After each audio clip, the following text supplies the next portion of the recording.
When God Was a Woman by Merlin, Chapter 2, Part 4. Although the earliest examples of written language yet discovered anywhere on earth appeared at the Temple of the Queen of Heaven in Erech, in Sumer, just before 3000 BC, writing at that time seems to have been used primarily for the business accounts of the temple. The arriving northern groups adopted this manner of writing known as cuneiform, small wedge signs pressed into damp clay, and used it for their own records and literature. Professor Chiara comments, "It is strange to notice that practically all the existing literature was put down in written form a century or two after 2000 BC. Whether this suggests that written language was never considered as a medium for myths and legends before that time, or that existing tablets were destroyed and rewritten at that time, remains an open question. But unfortunately, it means that we must rely on literature that was written after the start of the northern invasions and conquests. Yet the survival and revival of the goddess as supreme in certain areas, the customs, the rituals, the prayers, the symbolism of the myth, as well as the evidence of temple sites and statues, provide us with a great deal of information on the worship of the goddess, even at that time. And, to a certain extent, they allow us, by observing the progression of transitions that took place over the next 2,000 years, to extrapolate backward to better understand the nature of the religion as it may have existed in earlier historic and Neolithic times. As I mentioned previously, the worship of the female deity has for the most part been included as a minor addition to the study of the patterns of religious beliefs in ancient cultures, most writers apparently preferring to discuss periods when male deities had already gained prominence. In many books, a cursory mention of the goddess often precedes lengthy dissertations about the male deities who replaced her. Most misleading are the vague inferences that the veneration of a female deity was a separate, minor, unusual, or curious occurrence. Since most books are concerned with one specific geographic area, this is partially the result of the fact that the goddess was identified by a specific name or names which were native to that location, and the overall connections are simply never mentioned. Upon closer scrutiny, however, it becomes clear that so many of the names used in diverse areas were simply various titles of the great goddess, epithets such as Queen of Heaven, Lady of the High Place, Celestial Ruler, Lady of the Universe, Sovereign of the Heavens, Lioness of the Sacred Assembly, or simply Her Holiness. Often the name of the town or city was added, which made the name even more specific. We are not, however, confronting a confusing myriad of deities, but a variety of titles resulting from diverse languages and dialects, yet each referring to a most similar female divinity.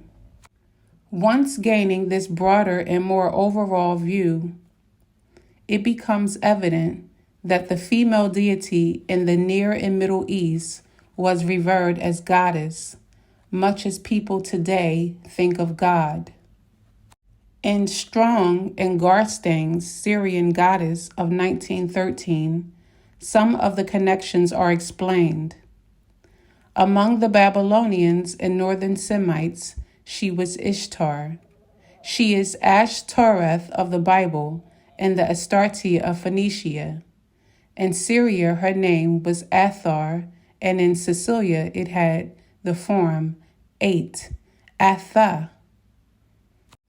In Robert Graves' translation of the Golden Ass by the Roman writer Apuleius of the 2nd century AD, the goddess herself appears and explains, I am nature, the universal mother, mistress of all elements, primordial child of time, sovereign of all things spiritual, queen of the dead, queen also of the immortals, the single manifestation of all gods and goddesses that are.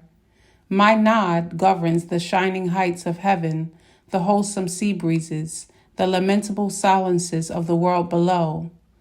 Though I am worshipped in many aspects, known by countless names, and perpetuated with all manner of different rites, yet the whole round earth venerates me.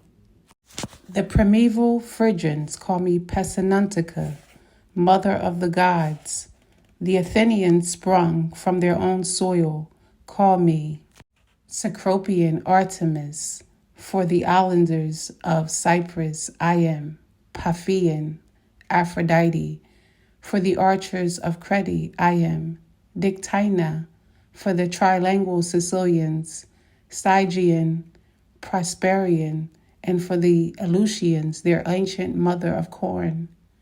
Some know me as Juno, some as Bellona of the battles, others as Hecate, others again as Ramombia, but both races, Ethiopians whose lands the morning sun first shines upon, and the Egyptians who excel in ancient learning and worship me with ceremonies proper to my godhead, call me by my true name, namely Queen Isis. Ironically, Isis was the Greek translation for the Egyptian goddess Auset. The similarities of statues, titles, symbols as the serpent, the cow, the dove, and the double axe, the relationship of the sun lover who dies and is mourned annually, eunuch priests, the sacred annual sexual union, and the sexual customs of the temple, each reveal the overlapping and underlying connections between the worship of the female deity in areas as far apart in space and time as the earliest records of Sumer to classical Greece and Rome. The deification and worship of the female divinity in so many parts of the ancient world, where variations on a theme, slightly differing versions of the same basic theological beliefs, those that originated in the earliest periods of human civilization. It is difficult to grasp the immensity and the significance of the extreme reverence paid to the goddess over a period of either 25,000, as the Upper Paleolithic evidence suggests, or even 7,000 years and over miles of land, cutting across national boundaries and vast expanses of sea. Yet it is vital to do just that, to fully comprehend the longevity as well as the widespread power and influence this religion once held. According to the poet and mythologist Robert Graves, the whole of Neolithic Europe, to judge from surviving artifacts and myths, had a remarkably homogeneous system of religious ideas based on the many-titled mother goddesses, who was also known in Syria and Libya. The great goddesses was regarded as immortal, changeless, omnipotent, and the concept of fatherhood had not yet been introduced into religious thought. Much the same religion that Graves discusses existed even earlier in the areas known today as Iraq, Iran, India, Saudi Arabia, Lebanon, Jordan, Israel, Palestine, Egypt, Sinai, Libya, Syria, Turkey, Greece, and Italy, as well as the large island cultures of Crete, Cyprus, Malta, Sicily, and Sardinia. There were instances of much the same worship in the Neolithic periods of Europe, which began at about 3000 BC. The Tuatha De Danann trace their origins back to a goddess they brought with them to Ireland, long before the arrival of Roman culture. The Celts, who now comprise a major part of the populations of Ireland, Scotland, Wales, and Brittany, were known to the Romans as the Gauls.